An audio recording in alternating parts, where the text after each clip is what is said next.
Hey, what's up? Welcome back to Surround Scent, where I teach you to elevate your surroundings to a sanctuary through the magic of fragrance using candles, colognes, and car scents. We got Mr. Burberry, one of the newest additions to the collection, versus one of my OGs, YSL. And these are both going to be the eau de parfum version of these two fragrances. I think that they're both aromatic, they're both ambery, they're both citrusy, they're both resinous. So let's get into this comparison, do a little bit of comparing, contrasting, and let you know my thoughts on the fragrances. I'm gonna give you the price, the presentation, longevity. I'm gonna give you when you should wear these bad boys, and last but not least, my scores on them. So let's jump right into this. With the presentation, Mr. Burberry, I love this bottle. What first drew me to it was the bow tie. I've never seen another fragrance with a bow tie on it. It's really sophisticated, really formal, really personifies and symbolizes what the fragrance is going to be all about.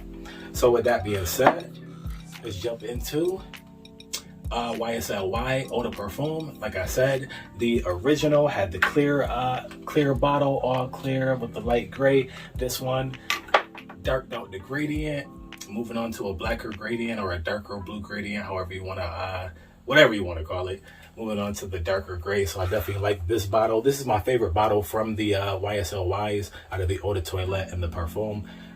So with that being said, it's once again embodying what the fragrance is. It's a darker, richer, more resinous, more sophisticated and formal, more dress up than the original, which is a lot more playful, funner, something you wear to the beach.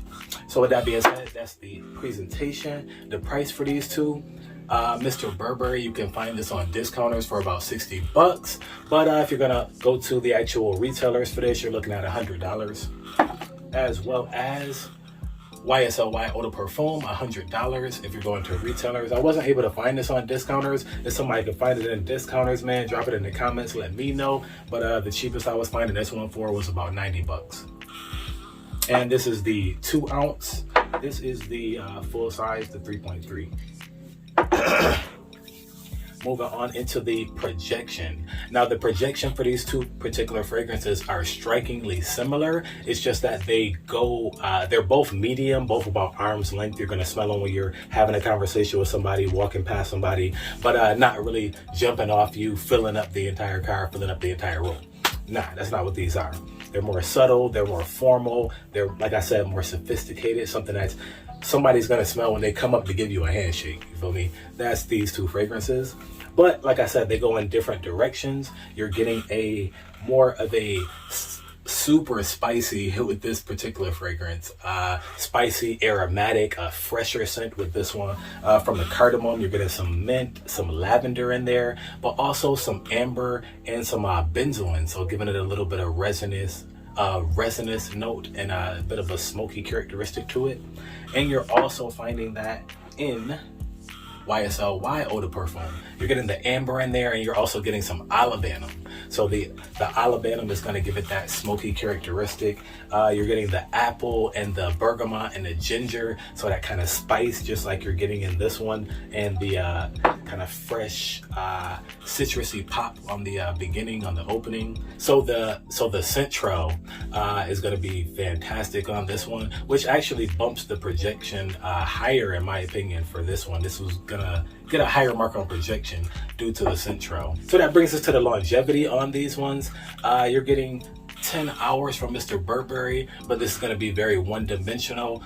What you see in the beginning is what you're going to get. It's spice, it's the resinous, aromatic, smoky factor to it, slightly citrusy, minty. So this one is really going to be that the whole duration of the fragrance. It does have some cinnamon in there in the dry down, but it's kind of subtle, not really super cinnamony, not really super sweet or vanillic, which you would expect. This is more of like a spicy, woody, just really warm and spicy and fresh all the way through. And YSL eau de parfum, this is giving you 12 hours, and that's due largely in part to the tonka and the olibanum in here. So it's really giving you that really smoky, really sweet, thick, rich, almost creamy, a really creamy accord is what you're getting from it. When to wear, Mr. Burberry. This will be a king for spring. This will be great for spring with the spice and with the aromatics, you know, the slightly floralness of the lavender.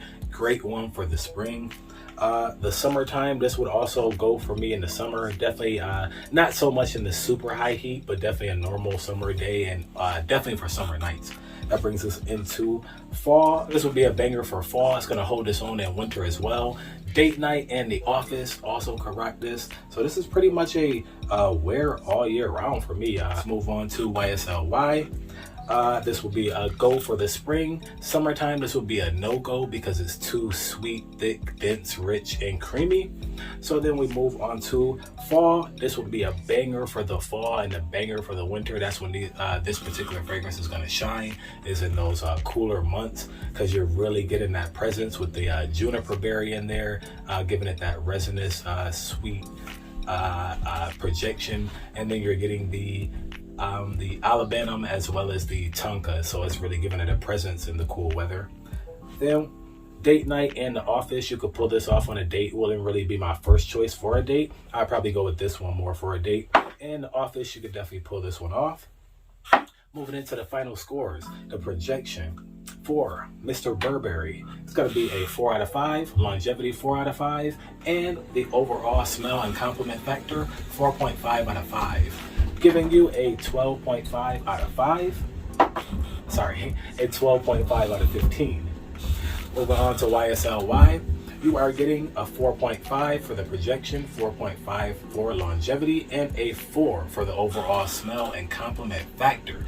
Giving this bad boy a score of a 13, and Mr. Burberry score of a 12.5. So YSL just barely edges it out, man, but I have to give it to this one. It is a more formal, better lasting in the cool weather, and more of a presence in the projection and the scent trail. So that's why YSL. If you like the content, man, I dropped some knowledge on you. Make sure you like, comment, and subscribe, and hit that notification bell so when I drop it, you got it. I'm Jay Will with Surround Scent, and I see you on the next one.